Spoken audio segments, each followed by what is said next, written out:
Meternos ahora en el capítulo laboral de la edición de Estado Joven del día de hoy, puntualmente en lo que respecta a nuestra organización sindical, a las trabajadoras y trabajadores del Estado Nacional, porque se ha firmado un nuevo aumento salarial, hubo una nueva negociación paritaria y para eso tenemos en comunicación a Diego Gutiérrez, secretario de Carrera Administrativa y Convenio Colectivo de Trabajo.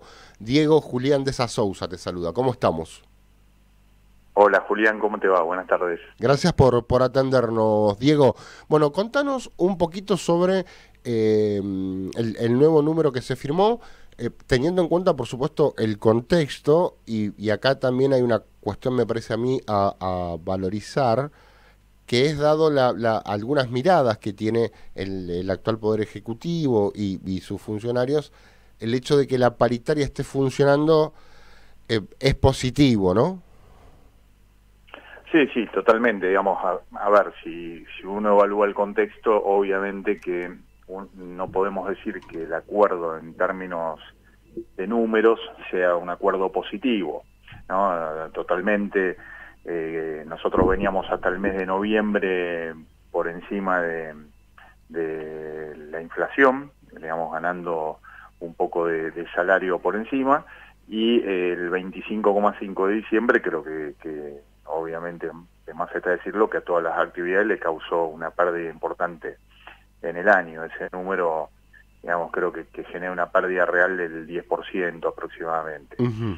Eh, lo positivo de esto, como vos bien lo decís, el contexto y por sobre todas las cosas en un gobierno que todavía no sabemos exactamente, más allá de las opiniones que podamos tener y de estas primeras medidas que se dieron y del rumbo que toma, evidentemente el dato más positivo es poner el mecanismo de paritaria en funcionamiento, ¿no?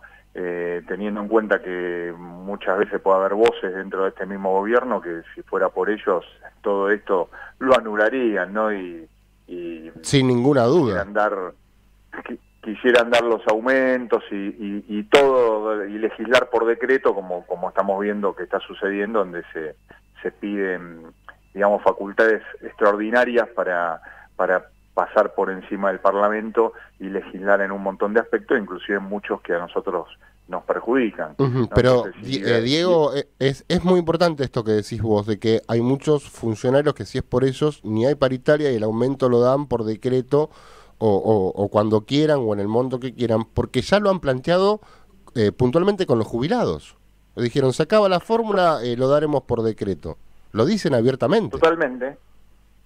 Sí, sí, sí, totalmente. Entonces, eso es un hecho que por eso volvemos al inicio del planteo tuyo, es una cuestión muy, muy positiva que nosotros estemos poniendo en vigencia un mecanismo de negociación de nuestros salarios, pese a que podamos decir, vamos a ver, hoy tampoco podemos hacer una evaluación, porque nosotros hemos acordado un 16% para el mes de enero, y no tenemos todavía la inflación de enero. Cuando tengamos Ujú. la inflación de enero uno va a poder evaluando, pero evidentemente que vamos a ir corriendo claramente de atrás. No va a suceder como sucedió hasta noviembre, donde nosotros habíamos generado una serie de aumentos que nos ponían o nos ubicaban un paso adelante, ¿no? Hoy vamos a ir claramente por detrás, pero también vamos a ir buscando los mecanismos para ir sorteando estas dificultades y tratar de eh, seguir batallando para que el poder adquisitivo de los trabajadores no pierda de una manera que haga que ya atente inclusive contra las posibilidades del Estado del desarrollo de sus trabajadores, el desarrollo de las tareas, ¿no? Porque Ujú. evidentemente hay un contexto en el cual hoy estamos viendo aumentos del combustible, y eso tiene siempre no solamente un impacto sobre el transporte en forma directa, sino que también en el transporte de los alimentos, y por ende esto genera una nueva presión también sobre esos Ujú. números. Entonces, va a ser una pelea, pero digo, lo importante, vuelvo a insistir, es haber puesto en marcha el mecanismo que con un gobierno como se presentó, con estas características y con este plan económico, no es un dato menor Ujú. el hecho de poder haber empezado esta negociación. Uh-huh. Destacar que la paritaria continúa abierta. Sí, digamos, nosotros vamos a ir informando, de hecho lo hicimos con el número, digamos, acumulado, como siempre decimos, nuestro periodo va de junio a mayo, así uh-huh. que todavía nos quedan por discutir.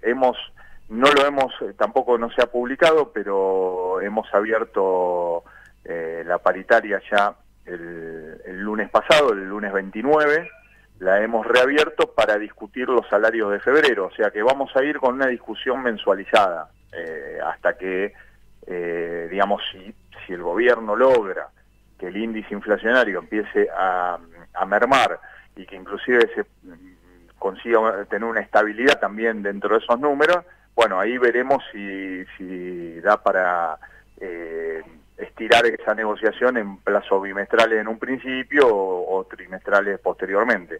Pero hoy por hoy la discusión va a estar mensual. Es una buena noticia, insisto, dado el contexto y la mirada ideológica que tiene el gobierno sobre algunos fenómenos de nuestra sociedad, esto que estás mencionando. El lunes 29 de enero, es decir, el lunes pasado, se iniciaron las conversaciones con el Poder Ejecutivo de cara a un posible aumento durante el mes de febrero. Exactamente, sí. Se abrió la paritaria. Yo recuerdo por qué tenemos que abrirla el 29 de enero para poder negociar salarios a partir del 1 de febrero, por una cuestión muy sencilla, que la ley permanente de presupuesto no permite hacer acuerdos en forma retroactiva. O sea que nosotros tenemos que negociar en enero, o abrir la negociación en enero, porque se pasó un cuarto intermedio y por ende queda ya fija la fecha del 29 de enero, para poder dar un aumento a partir del 1 de febrero. Este es otro tema importante porque se hace una apertura y no hay ningún acuerdo. Así podemos negociar, quizá, inclusive hasta esperando los números del IPC de enero, como para tener poder generar una proyección más acertada sobre el mes de febrero. Perfecto. Diego, sin duda el capítulo salarial es muy importante en la vida de las trabajadoras y de los trabajadores, sobre todo en un contexto de altísima inflación, pero hay otras cuestiones que en las que se podría avanzar. Mirá, en este momento no tenemos un diálogo sobre otros aspectos, porque el gobierno en principio todavía no termina de estar constituido. Esta es una realidad que, más allá de que muchos funcionarios, obviamente a nivel ministerial y todo eso, se han constituido, pero inclusive dentro de los propios ministerios todavía faltan autoridades y faltan definiciones, por ejemplo, sobre lo que es la estructura del Estado, y eso es un tema que también genera, digamos, cierta incertidumbre, porque a partir de esas definiciones también se ponen en tela de juicio las dotaciones, etcétera, etcétera. Entonces, todavía estamos como en un tema de diálogo, sí, hay un diálogo con el gobierno, pero no sobre avance, sobre pensar en temas ya un poco más positivos, como reordenamientos dentro de la carrera, o cuestiones salariales o condiciones de trabajo. Eso todavía está como un poco postergado porque el gobierno no termina este proceso. Y por otro lado también, me parece que vale la pena señalar, es todo el tratamiento por un lado, la ley ómnibus, y por otro lado, el famoso DNU, que como ustedes saben, la CGT ha conseguido a través de su batalla judicial triunfos muy importantes, ¿no? En principio que se aceptara la cautelar, ahora la Cámara definió la inconstitucionalidad de estos artículos que estaba cuestionando la CGT, y por ende me parece que estamos en un buen sentido. ¿Por qué? Porque el DNU básicamente lo que hace o lo que genera es tratar de que el movimiento obrero no tenga herramientas para defender esta pretensión del gobierno nacional de pisotear nuestros derechos. Esta es la realidad. El DNU es un ataque liso y llano a las organizaciones sindicales. Sí. O sea, lo que está persiguiendo el gobierno es de alguna forma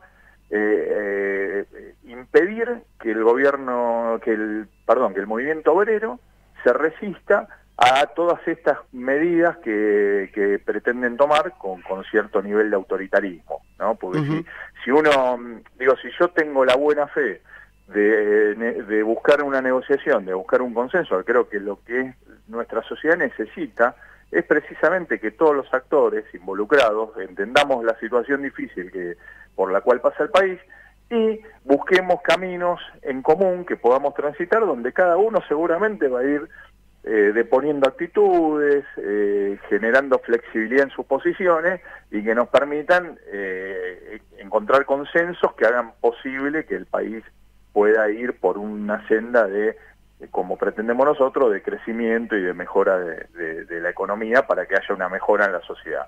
Entonces, si uno tiene ese espíritu, no estaríamos atacando con el DNU al movimiento obrero claramente, buscando precisamente tratar de que no haya defensa en este avance que se pretende hacer sobre los derechos. Y por otro lado, el tema del capítulo con el cual nosotros permanentemente estamos hablando con los legisladores, y de hecho Andrés y la CGT particularmente han visitado a todos los bloques del Congreso, manifestando nuestra posición con una serie de artículos que, digamos, en general a todas las actividades le pueden causar, digamos, efectos negativos, pero particularmente a nosotros en un artículo, que es el artículo 5, que es del capítulo que habla de reorganización administrativa, sí, donde ahí aparecen algunas cuestiones como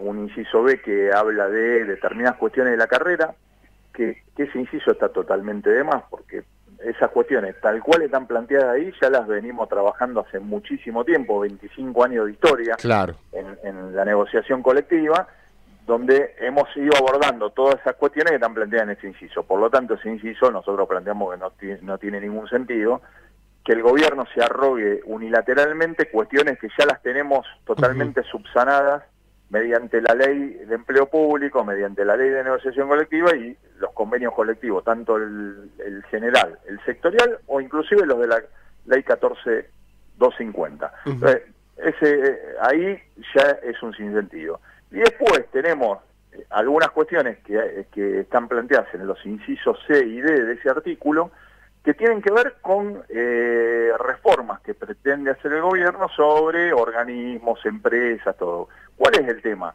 Vos tenés un organismo que está creado por decreto, el gobierno con otro decreto lo puede modificar, puede inclusive hasta hacerlo desaparecer. Ahora, el tema es que ahí hay organismos que están creados por ley. Por ley. Entonces, el gobierno lo que pretende es que ahí haya una facultad extraordinaria para que ellos digan, se le ocurre, por ejemplo, cerrar cualquier organismo que esté creado por ley, ¿no? Qué sé yo, se me ocurre decir el INTA. Claro. Listo, nosotros con un decreto directamente por estas facultades lo cerramos, por poner un ejemplo. No quiere decir que esto vaya a suceder tampoco, pero podría suceder si se aprueban esas facultades.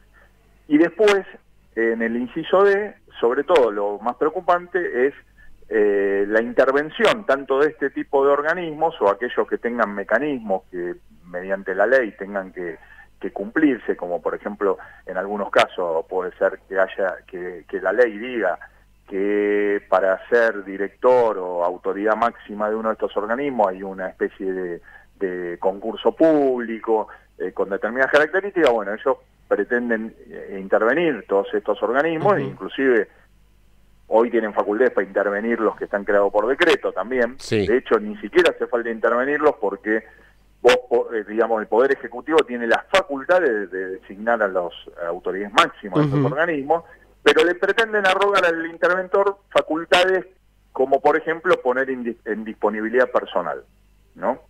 Claro, una locura. Esto es un hecho que también es grave. Sí. Entonces, estamos trabajando en esto, en modificaciones que se le hacen a la Ley Marco de Empleo Público, algunas de las cuales no tienen sentido, inclusive reemplazan artículos que hoy están vigentes, Y por otro lado, también hay otra cuestión que aparece, yo no me acuerdo si es una modificación no sé si es la ley de ética pública, ahora no recuerdo bien, donde por ejemplo se prohíbe, digamos, la militancia política a los empleados públicos, pero digamos hay algunas cuestiones que nosotros, una modificación del artículo creo que es el 42, que la modificación vos la lees y digamos en principio no estaría mal, pero se genera un 42 bis que es mucho más abarcativo de el conjunto de los empleados públicos y que ya la lectura es un poco ambigua en muchos casos y eso puede generar que inclusive hasta el propio sindicato pudiera hacer alguna manifestación en algún momento política y pudiera ser cuestionado a los empleados públicos que estuvieran haciendo esa manifestación. Entonces, eso nosotros creemos que hay que eliminarlo y bueno, en ese sentido se fue trabajando con Diego, vos corregime de todas maneras, ¿no? Pero ese capítulo que vos estás mencionando, yo lo leí con detenimiento, está rozando la inconstitucionalidad. Es que bueno, el otro problema que creo que va a tener la ley, en caso, todos saben que la ley hay una aprobación en general que se pudiera llegar a darse en estos días, y después hay que tratar artículo por artículo, ¿no? En particular cada artículo. Si estos artículos llegaran a aprobarse, y bueno, lo más probable que suceda es que pase como con el DNU, que haya toda una avanzada después de distintos actores de la sociedad sobre la inconstitucionalidad de esos artículos, que se vaya a la justicia a pedir la inconstitucionalidad. Eso va a suceder también. Claro. Por lo tanto, esta mega ley que tenía 600 artículos, que termina teniendo 300 artículos y que después puede sufrir modificaciones en lo particular y luego declaraciones de inconstitucionalidad, no sé qué es lo que va a quedar, pero a ver, lo que habla a las claras es de la falta de búsqueda de consensos y de caminos comunes para tratar de solucionar los problemas que tiene el país. Creo que ese es el mayor problema que tiene hoy la representación política en general. No quiero excluir, porque si desde nuestro pensamiento actuáramos igual que el gobierno, estaría mal también. Sí, porque me parece que lo que necesita el país es otra cosa. Pero además, no es que esto le ha ocurrido a la CGT y a UPCN en particular. Mismas cuestiones hay, que yo recuerde ahora, sector pesquero, sectores agroindustriales, ha sido todo en esta línea el accionar. Sí, nosotros obviamente estamos hablando en nuestro programa de nuestros problemas o de nuestra mirada sobre aquellos aspectos de la ley sobre los cuales tenemos interés, claro, ¿no? Por supuesto. Pero esto sucede con todos los sectores y aparte esto es sabido que este compendio que ha hecho Sturzenegger es un compendio que ha sido a medida de los distintos intereses patronales que hay en todos estos aspectos que mencionamos, ¿no? O de estudios o de intereses inclusive hasta foráneos podría ser, porque a veces vos te das cuenta también que hay sectores que quizás le plantean modificaciones que el sector no está muy de acuerdo. Entonces digo, bueno, si los empresarios nacionales no están de acuerdo, quiere decir que hay que leer que hay algún otro interés por fuera del interés genuino que tiene el empresario argentino del sector, ¿no? Entonces, bueno, hay muchas cosas, evidentemente hay mucha tela para cortar en esto y también creo que también tenemos que observar conductas, ¿no? Porque me parece claramente que a veces cuando se atenta contra el interés de la población o el interés de los sindicatos o el interés de determinados sectores, ¿viste? También hay que empezar a ver cómo se comportan cada uno de los actores que hoy están sentados en el Congreso decidiendo estas cuestiones. Claro, totalmente. Diego, se nos acaba el tiempo. Cerrá la nota como a vos te parezca. No, yo en principio creo que esto fue una reflexión en general de todos estos aspectos. Sí. Y bueno, y creo que hay que seguir la lucha para, como lo hemos hecho siempre, para tratar de buscar que el trabajador esté mejor, ¿no? Que el trabajador esté mejor, que el pueblo esté mejor. Eso es el anhelo y el objetivo que tenemos todos. Y bueno, y si las cosas vienen en contrario a esos pensamientos, esos anhelos, esos deseos que tenemos, habrá que luchar como corresponde. Claro, claro, porque siempre se habla mucho de que el empresario, el inversor necesita seguridad jurídica. Las trabajadoras y los trabajadores también necesitamos seguridad jurídica. No, por supuesto, y necesitamos sobre todo, digo, independientemente del color político, pues Totalmente. hay cosas que tenemos que dejar de lado, porque si no parece que siempre hablamos desde un lugar, y el único lugar del que nosotros podemos hablar es la defensa del trabajador, y en esta etapa que leía, de esta época de la posverdad, donde todo se trabaja sobre las emociones de la gente y se instalan ideas, y esas ideas después se instala que todo un sector es corrupto, es malo, es esto, es pernicioso para el país, y la gente cree ciegamente en eso, y muchas veces todo lo contrario, ¿no? Los que te meten esas ideas son precisamente los que no son nada bueno para los intereses del pueblo y del país, ¿no? Entonces, en esta época que es muy compleja, claramente nosotros tenemos que defender estos valores y todo eso, y por eso digo que en términos también del empleo público, creo que tiene que venir una etapa donde se jerarquice. Y se jerarquice, esto lo implica desde el punto de vista de la carrera, si profesional o no, eso es otro aspecto, pero digo, la jerarquización es que no nos tilden al empleo público como algo malo, como algo nefasto, claro, como algo que jode el crecimiento, como gente que se rasca y que cobra salarios y sin hacer ni producir nada. Bueno, todo esto que se ha instalado en esta cuestión de la posverdad sobre el empleo público, creo que hay que ponerlo en valor, y esto depende mucho, tanto de las representaciones políticas que en su momento asumen la administración del Estado, como también los propios actores que somos los representantes de los trabajadores y los propios trabajadores, ¿no?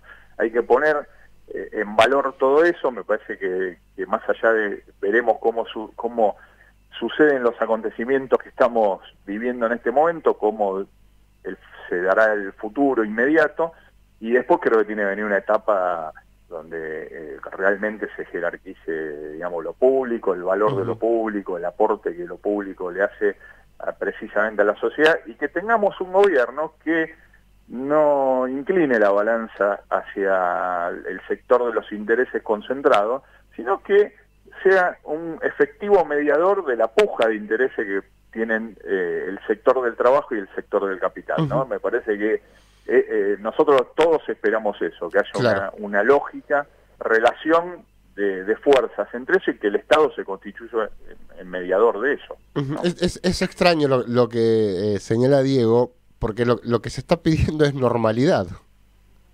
Exactamente. Y eso es lo que vos planteabas con respecto a lo que es seguridad jurídica. Nosotros, uno pretende que normalidad, pretende saber hacia dónde vamos. Claro. Necesitamos saber que lo que tenemos en el bolsillo no se llega hasta fin de mes, ¿no? Así eso, es tan sencillo como eso. Así es. Diego, te mandamos un gran abrazo y gracias por tu tiempo, como siempre. No, por favor, un abrazo grande a ustedes y saludos a toda la audiencia que escucha el programa. Hasta pronto. Diego Gutiérrez, secretario de Carrera Administrativa y Convenios Colectivos de Trabajo, 13 horas en punto.